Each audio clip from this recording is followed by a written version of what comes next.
Farms, extension of Efrat. And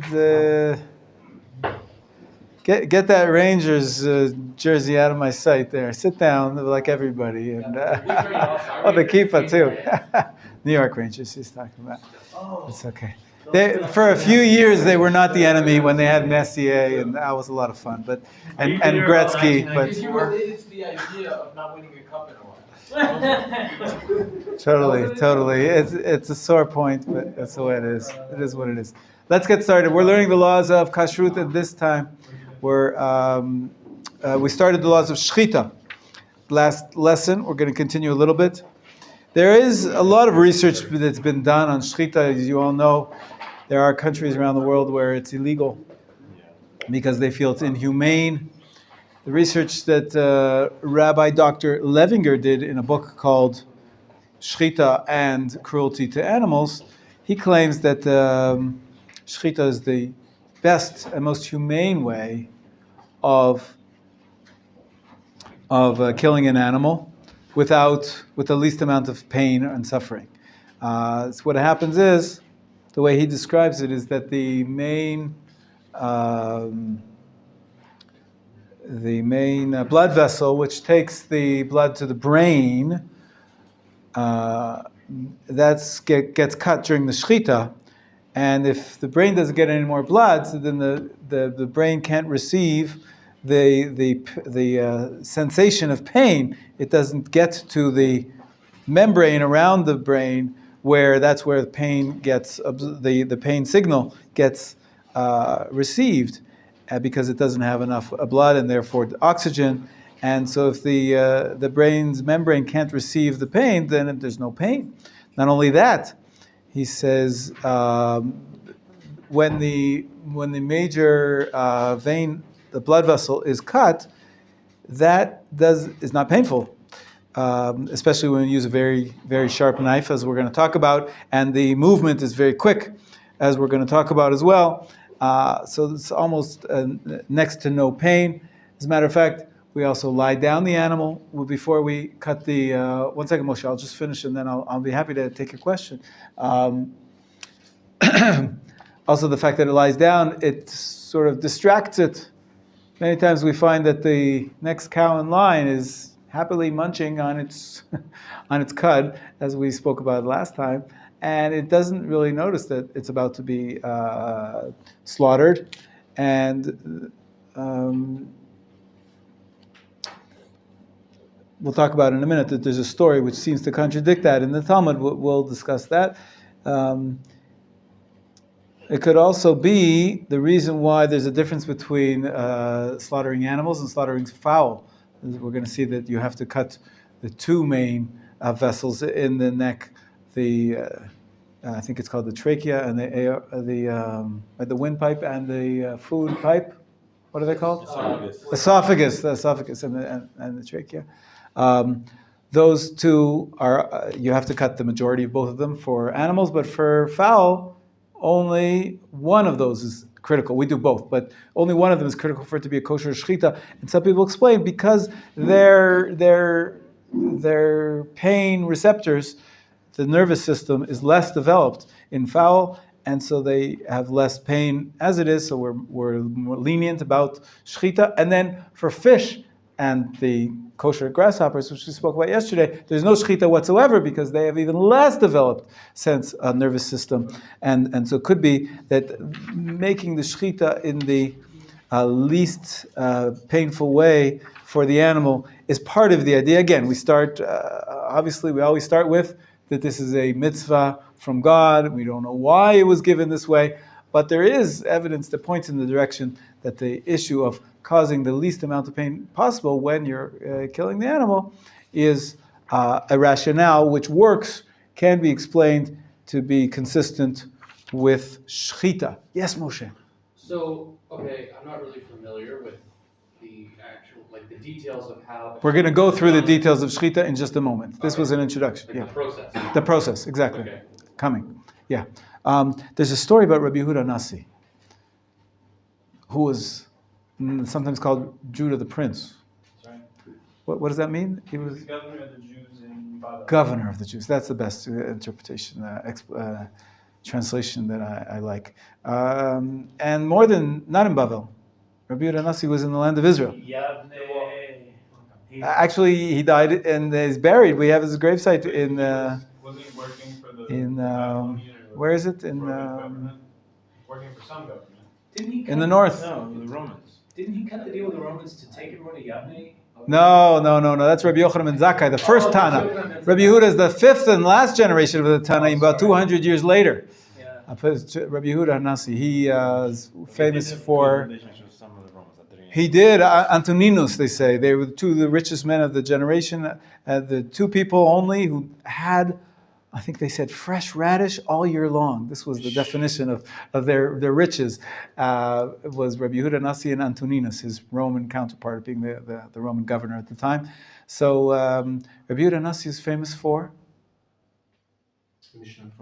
the Mishnah, the compiler, editor of the Mishnah, the work of Judaism, the foundational work upon which the Talmud was written, as an expansion and explanation and of the words of the Mishnah. Rabbi Yehuda Nasi is such a central figure.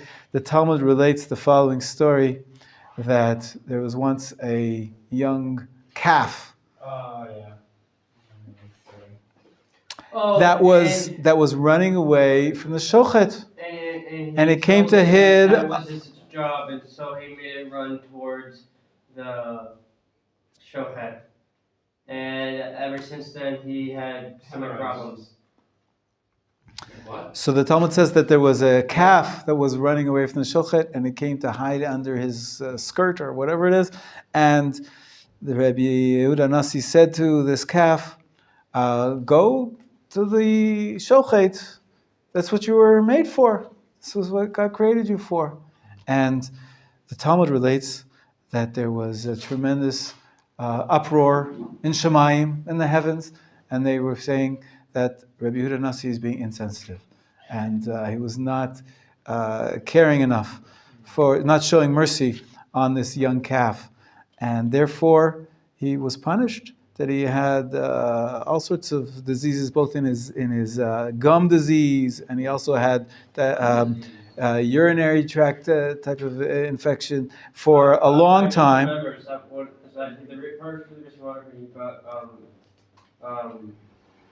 those half horse, half donkey animals, mules, is because when they eat so loud that when he would always go use the restroom because for his digestive problem and everything, they would be eating and no one would ever hear it. Interesting. Interesting. In any case, the Gemara continues to relate the following: that when over years after this episode, his housekeeper was cleaning up, and she happened to find a few little baby chuldot, mice of some sorts, or some kinds of rats, and she was just going to throw them out. And Rabbi Yehuda Nasi, his moniker was Rabbi, he told her, "No, have mercy on them." It says in the we say it every day in the ashtray, right, in Tehillim 145, Rachamav al kol ma'asav, that his mercy is upon all of God's creatures. And when in Shemayim they heard that, they took it as a little bit of tshuva, that Rabbi Yehuda Nasi somehow was doing repentance and fixing his ways, and all of his problems, his medical issues were finished with. So what we can learn from this story is that even though we're going to be killing animals for the sake of eating them, as we saw the psukim in the Torah allows it, we should not become insensitive to pain, the pain of animals. It's another whole chapter, which we're going to speak about at one point soon. We're going to talk about all the details of causing the prohibition of cruelty to animals. But it goes together with that when we are doing shechita, we have to make sure that we minimize the pain to the animal in the most humane way possible. And That's why there's been an uproar about this shackle and hoist method. You've heard about this? Yeah. That in the slaughterhouses, there's different ways that you can do it, and we should try to do it in a way which causes the animals the least the least amount of pain. The assumption was that the calf was not running away because she knew that she was going to be slaughtered, but because she was perhaps pained, she was mishandled, or somehow poked, and so that was what was scaring her. As I said, the assumption is most animals don't necessarily know that they're about to be slaughtered. They don't have the same type of consciousness that we do. But when it comes to actual pain, perhaps one of the ideas of shechita is to do the killing of the animal in the most painless way possible. Yes, Ben. Is it true that Rabbi Moshe Feinstein had an issue with like veal pens? I'm not sure. It makes sense. The issue of veal. Veal is the animal stuffed, I think. No, it's when you chain them to the floor so their muscles don't develop. Correct. Oh, is that what it is? Okay. It's with the goose that we have, or the foie gras, that there's stuffing the animals. There's problems. Well, the how they get around the problem of Tzar Balei Chaim is not simple. The prohibition against cruelty to animals does exist, and yet it's a kosher animal, so perhaps there's a way of raising them in a way, or definitely a way of handling them in a way which causes them the least amount of pain possible. There's always room to look for improvements in the shechita process, as long as we keep to the basic principles, which we're going to discuss now. What constitutes a kosher shechita? Everything around it. People talk about cruelty to the animals in the way that the hens are cooped up, right, in the chicken coop. That's they're stuffed in and they don't have room to breathe. Also, people, what is it, PETA? What is it, PETA, right? PETA, right? They talk a lot about the sensitivity to the animals, and I'm not against it. Of course, it has to be weighed out by other considerations of halacha, and people have needs, and that's for another chapter about cruelty to animals. I want to continue about the laws of shechita, because Moshe, that's really what he wanted to know. What exactly happens? What do we do? And what are the basic laws that we have to keep to constitute a kosher shechita? Questions before I start that? So, Joe, Yeah. I just wanted to Yeah. say, so the thing about foie gras is that I've actually done research into this because I find foie gras to be tasty. Okay. Okay. And people like to personify the geese that they're doing it to, Right. and they attach a lot of human traits to it. So, like, Right. when you see the photo of the hose being shoved down the goose's throat, Yes. and they imagine it to be painful. The test on it really isn't painful for them. Right. Internal organs don't no pain receptors on internal organs. There's no nerve endings on them. They don't have the gag Interesting. reflex. Interesting. Yeah. And they don't have the concept of feeling oversatisfied with food. Interesting. Very interesting. Yeah. Okay, so let's talk about the five laws. Everybody can remember them. They're considered to be halacha Moshe Sinai. These 5 laws of what constitutes a kosher shechita. But even before that, what do we have to cut when we do the shechita? I'll get to that. You wanted to ask? Yeah, no, I want to add something really Please. quick. It was, Please. I'm going to find the book, I promise. Yes. That there was a study, and they saw that animals, like the animals that they actually do that are kosher, like you can slaughter an animal right in front of it, and then even show them the knife, and it's like, meh.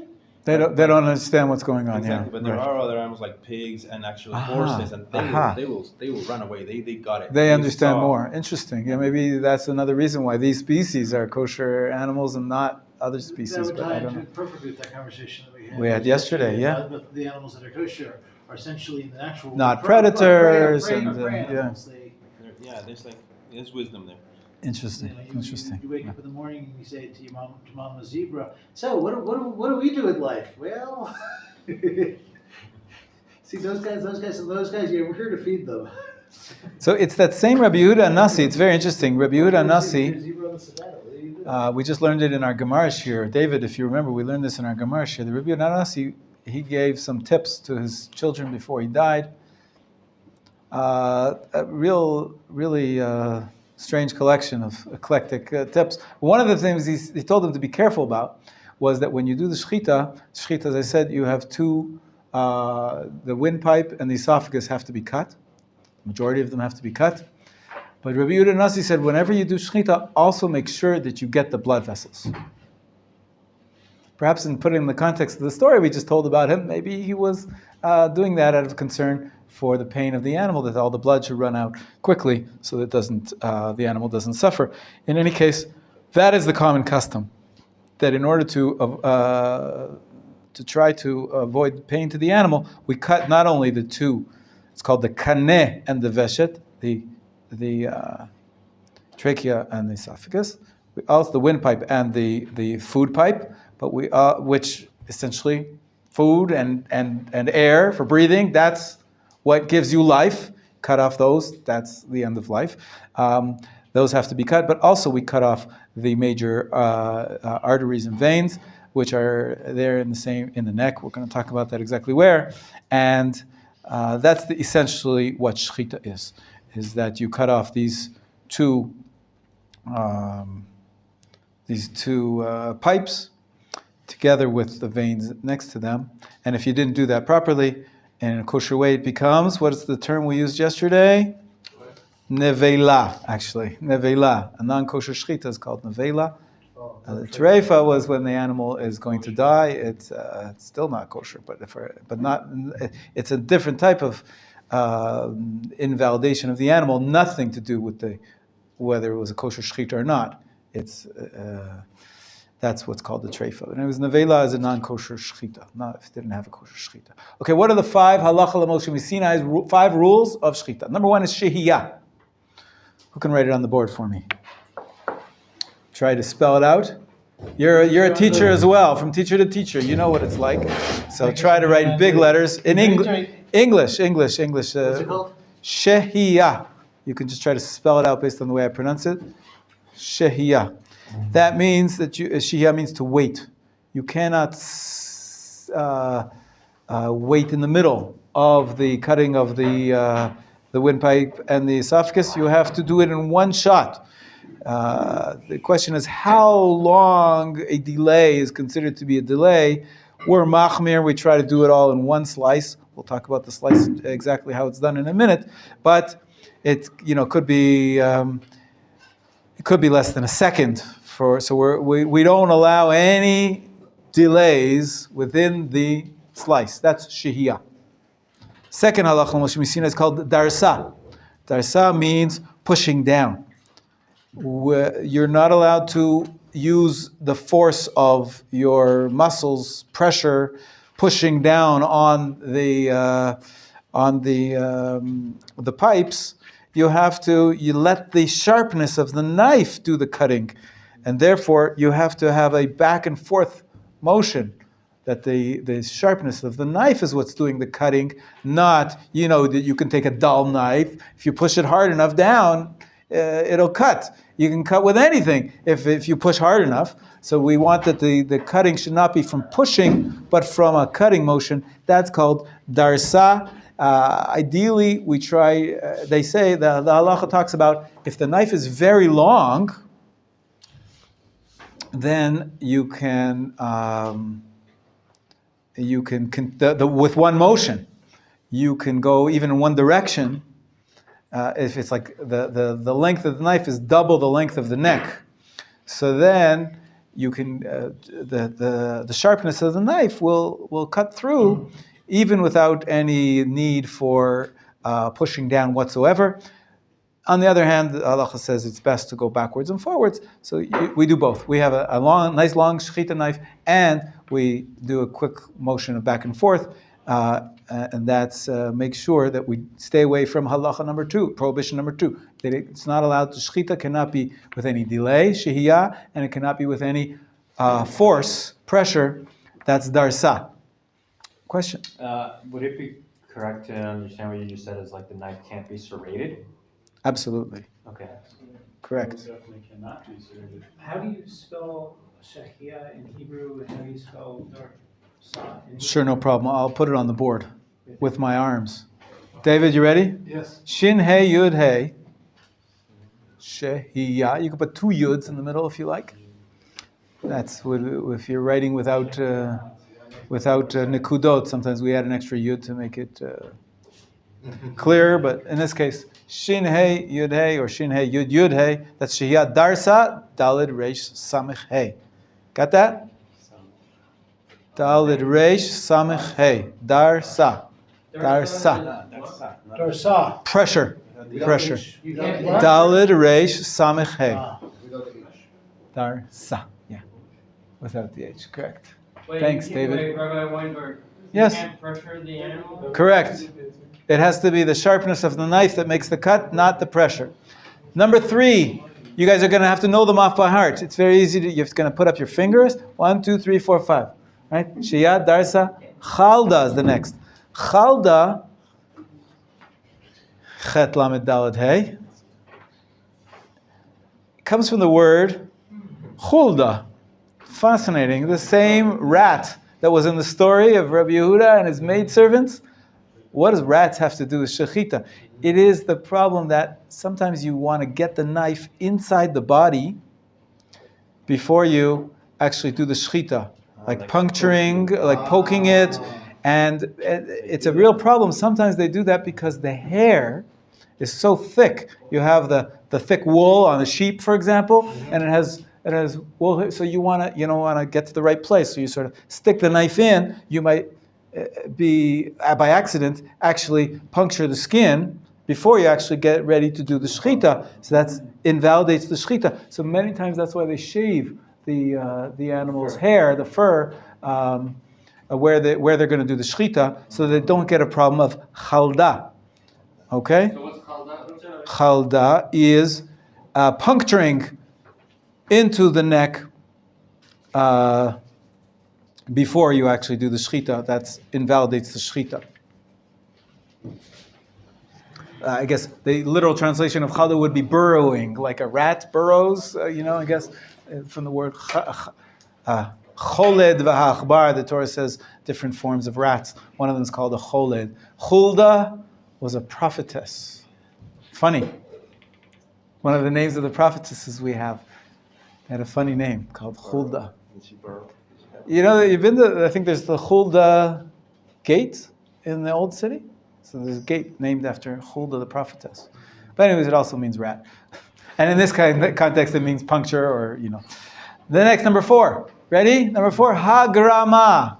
Hagrama. Hey, gimel, reish, mem, hey. Hagrama means when you're not cutting in the right place on the neck. Hey, gimel, reish, mem, hey. Hagrama. Just add an additional hey. Yeah. Hagrama, and that's when you're not in the right place. You're either too high towards the head or too low towards the body. Here's where the giraffe joke comes, right? That's it. Everybody thinks you can't have giraffe because you don't know where to do the shechita. It's an urban legend. A giraffe is probably kosher. And the reason, because it might be zemer. If you remember, we saw the list of the 10 types of kosher animals in Devarim. What was it? Devarim 11 or 12? Whatever. Oh, it's the list of the 10 animals. Is that in Vayikra or Devarim? We just saw it yesterday. No, it's in Vayikra. The last in Vayikra. Okay. The last one was zemer. No, it's in Devarim 14 actually.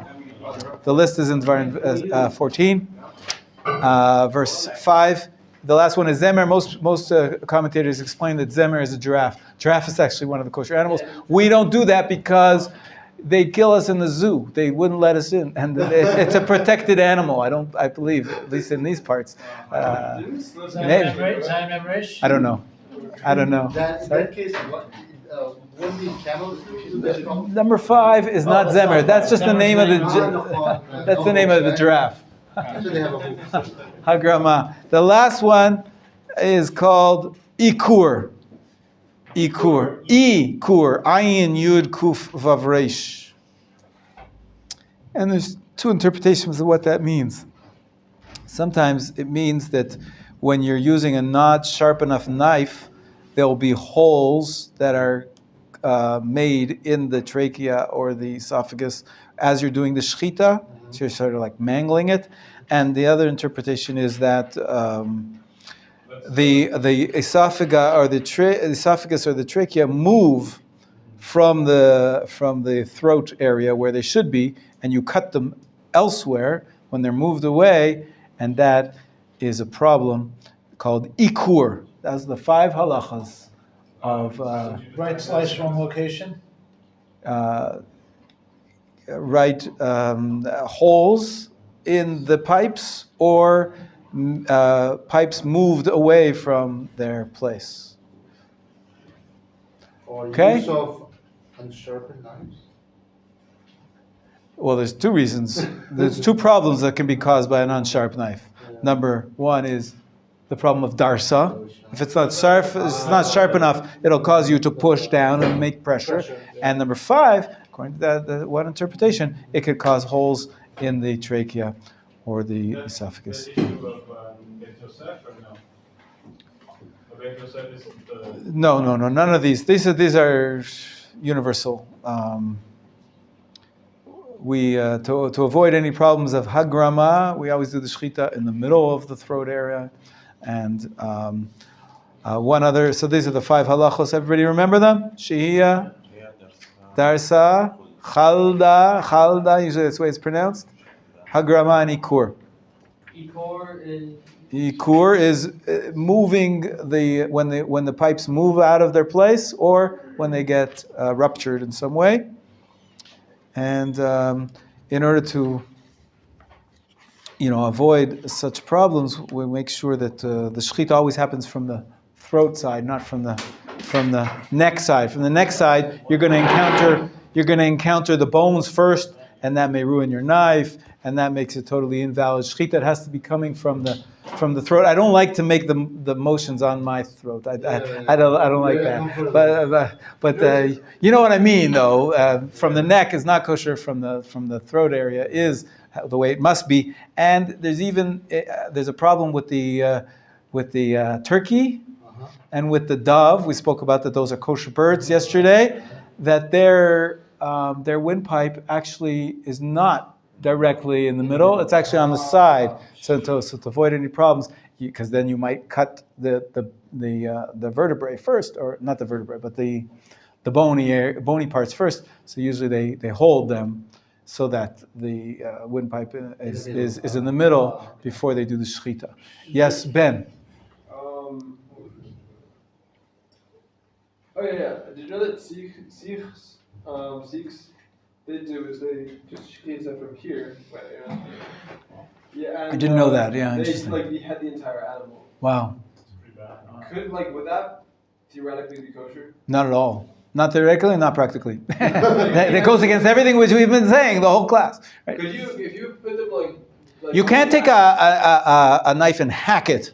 That's darsa, and you can't go from the back because that's not the way shechita is done. And those knives are usually not so sharp, and there's so many problems with doing it that way that that's not kosher shechita, right? Okay, that's not kosher. Yeah, David. Yeah. I've trouble with the statement before that this is about all about the suffering of the animal. Surely we consider that under Tzarval Chai, but it would seem to me that once you make that argument, then you're setting up a situation where then the whole thing collapses, because then you're making it into a logical argument. You would say, we're going to use captive 22. We're going to chop off the entire head. Surely that's less painful. And now I don't know, it seems to be problematic to me. I grew up in a farm where we learned that kosher animals were because they were unclean. And not knowing any better before I even started. Ben, I can't hear when the and not knowing any better before I'd even started to become observant, I got in an argument. I was at a place that we grew rabbits for feed, and I got to an argument. I said I thought these rules were about cleanliness, and rabbits are very clean animals. So surely they're I told them I thought that they were kosher there. Right. It's not like a pig that's wallowing in the mud. They're very clean animals in hutches. So isn't there a point that we should simply say, look, this might be a reason, but if we argue on that basis, or if we paskin on that basis, then it can fall apart. 100%, I agree. It's a danger, and that's why I qualified it right away. And I said this explanation deals with the issue of pain, and it makes some sense. But absolutely, we do it because the mitzvah. This is our Torah tradition, and this is what we were told to do, not because we know for sure that that's the reason. And the danger, of course, is that if you use that reasoning, then you could do all sorts of come to all sorts of strange conclusions. You're absolutely right; it's a danger. So we take it with a grain of salt. Yes. I want to make one correction because we are streaming live. Sikhism does not do skita. They don't eat meat. So maybe they Ah. might be confused because I'll tell you why. In the Pakistan, there is a state called Punjab, which is the same name as in India, and that does not define their Sikh. The turban they wear, even the Muslims, they wear a turban. Interesting. So only that's a people Muslim type who of shechita. cut animal I like see. that are mostly Muslims. Right. Because Sikhism is more into non-violence. They eat chicken and lamb or mutton, but they don't do killing. Well, they eat. Interesting. How Interesting. how do they eat the lamb? Yeah. They They buy it from the no, Muslims. No, they don't. No, they mostly are vegetarian. You go to any of their temple, which is called Gurudwara. You won't find any non-veg food. They are vegetarian. So if you say that, maybe you are looking at the videos which is in the Punjab of Pakistan, Aha. where it's mostly habited by the Muslims, and they. I think we should have a class trip, both to India and to Pakistan, and we'll check it out. But it's fascinating. It's very interesting. I don't know. I don't know enough about Islam and about Sikhism to know. So These five laws, so these five laws. Yes. So what do we need to do in order to? India is actually Okay. So let's say we live in a farm and we've got a little cow. But let's say we're living in Gush Etzion. Guys, hang on. Let's all listen to each other. Yeah, So go let's ahead. say we're living in Gush Etzion. We're living in the Golan, and we've got Right. we've got a cow, and we've got a family coming to stay with us. We want to eat. Right. Can we do that? What do we need to do? Right, Or so do I- we just so- do this as a okay. brachot? Yeah, so there's a bracha before you do the shechita. Shekichanu mitzvah v'tzivanu al hashechita, and You said it before you. the shechita is still kosher. You just miss out on the bracha if you didn't say the bracha. And even if you're going to shochet 5 or 6 animals or 100, you just say one bracha at the beginning. Try not to make a hefsek. Try not to speak about other things, and you shochet one after the other with that one bracha. And we'll talk about more of the details. But I don't know the health regulations. Doing shechita anywhere and everywhere is quite unhealthy. It could be it could lead to, I remember in Miron every year there used to be. We all know now that perhaps they didn't keep enough safety regulations there. Last year there was a horrible tragedy. People were trampled to death in the big gathering for Rabbi Shimon Bar Yochai's and Lag BaOmer, Rabbi Shimon Bar Yochai's That Hilula. wasn't a terrorist attack? No. Bleachers It was- collapsed. What's known as a human stampede. In any case, there, a number of years ago, there was a horrible problem because a lot of families, for many communities, mostly Eastern Jewish communities, they developed the custom to go to the mountain, Mount Meron, even for a few days before Lag BaOmer, and camp out. And they would take a goat or a sheep and do shechita. And so you had shechita, if you've been, it's a beautiful mountain covered, there's forests. So people would be camping in the forest, and you'd have shechita here and shechita there and shechita there, and it was just unhealthy. And so finally, what they did get together, and they made a specific area cordoned off for the health regulations, and it was better also for halachic reasons to make sure that there was some kind of supervision over who's doing the shechita. And so I don't, to answer your question, Ruvain, I don't know all the health regulations, but halachically, all you have to do is bring a shochet who studied all these laws in tremendous detail and did what's called stage. Say that in English. Internship. There's a course to take, and you practice first on the fowl, and then you get to smaller animals, and ultimately there's different levels of certification that you can get to be a shochet of the biggest animals, because there's more things to check, there's more things to know. And if you have a certified shochet come over, and then he could do the shechita for you in your backyard, if again, without knowing the health regulations, if that's allowed according to the health regulations. The bottom line, the shochet knows all these rules and regulations. We're going to talk about more laws, halachot, about what to do with getting the blood out, and how the different parts of the animal that are kosher and unkosher. But the shechita itself, we started to discuss some of the laws. We have to still more talk about it next week. We're going to talk about who is kosher to be a shochet, who can get such ordination. We're going to talk about how the knife, how sharp it has to be, and how do you check the knife beforehand. And we mentioned that there's other mitzvot of kisui hadam in some circumstances, that you have to cover over the blood. So there's a few more laws that we have to go through, even with this cursory overview of the laws of shechita. Don't do this at home, folks, right? You have to be a certified shochet in order to actually put this into practice. But it's Torah. We talk a lot about kosher food and all the different, kosher supervisions. What are they talking about? What are they dealing with? These are some of the basic laws. We'll continue with them, B'ezrat Hashem, next week. Okay? Stop here. How long does it take to study? Tomorrow, How long does it take to study? There's a stop button there.